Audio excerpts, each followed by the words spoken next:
moment, which does lead me to a question, if y'all don't mind, is there's now a lot of, what's next? The Pac-12 and Big 12 are obviously not going to merge, and you see Pac-12 folks who are kind of scrambling for information on what that might entail. I know there was at least some report out there, that the revenue sharing and what that might look like if Oregon and Washington were to stay in the Pac-10, and how that would go. But there's also the talk of, reigniting the alliance talk with the ACC and the Pac-12, because, at this point, the Big 12 is a no-go, so that option's totally off the table. We know that now. You can eliminate that one. But we never entirely eliminated the whole ACC Pac-12 coming together, although it never really made a ton of sense to me in the first place, because I just think the money thing's kind of a hard deal to figure out. The ACC's got this long contract, but how does that play into your contract coming up? Does that fold into? How does that affect values? It seems like it would be kind of complicated, and you wouldn't really be one conference. So I don't know. But let's say the Big 12 were to stay pat. Here's my question. The Big 12 is not joining with the Pac-12. So the Pac-12 somehow hooks up an alliance with the ACC, which seems like probably their best bet to basically stay alive at this point. Or I guess they could go at San Diego State and whoever else to round out if you want to.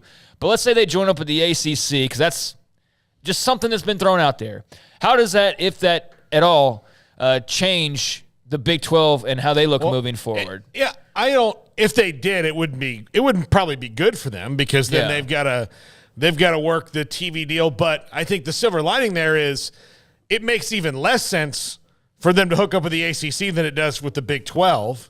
And, if that were reasonably viable, I think that they probably would have gone to the ACC first, given that the ACC has a long-term TV contract that they could negotiate and enter into. But that's what's confusing about the reporting on it all is, how would that even work? ESPN signed them up through 2036. The Pac-12's coming up here now, basically. 24. So, I know the idea originally that was thrown out there was we'd have non-conference matchups. It's we have those anyway, so who cares? That does absolutely nothing. That's nothing new. Ross Dellinger, SI.com, all these partnerships seem so unlikely. And then he went into a story he wrote, and he said, including this one, yes, the ACC and Pac-12, and he has a story up on SI.com about it. And I think that some might of the bullet holes from a few days ago. No, it is. Yeah. But he said, and again, all these partnerships we hear just seem so unlikely. And I'm not just asking that from the Big 12 perspective, because I am looking at it from one standpoint of, okay, the Big 12 could find itself perhaps getting boxed out to an extent. If all of a sudden, let's say somehow or another the ACC and the Pac are able to come up with this alliance of sorts, well, then you're behind the Big 10 and the SEC already, and that's not changing. But then where would you be in the grand scheme of things if there was an ACC-Pac conference of some sort, and what that would even look like? But I'm also looking at it from the Pac-12 perspective. You're looking at where your lifelines are now, right? Yep. They're not in the Big 12. They don't appear to be in the SEC or in the Big 10.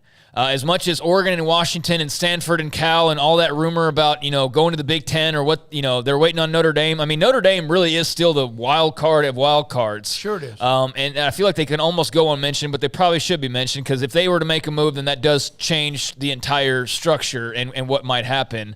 But if you're the Pac and the Big 12 thing is shut down, you can revisit the ACC or visit with the ACC about what that could potentially look like. But kind of what are your options here? You're sort of, I don't know, grasping at straws a little bit, it feels like. And then maybe that leads to, there is at least the thought that things calm down and you have the bigger conferences and everyone else just kind of finds a way to survive, and you hope that you get a new contract or whatever.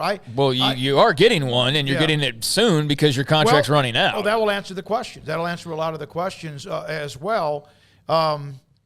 But that's why I think right now there's a lot of mud being thrown against the wall, and some of it sticks and some of it falls to the ground, and some of it should never have been thrown in the first place. And there's a lot of speculation out there at this particular time. Somebody also wanted to bring up is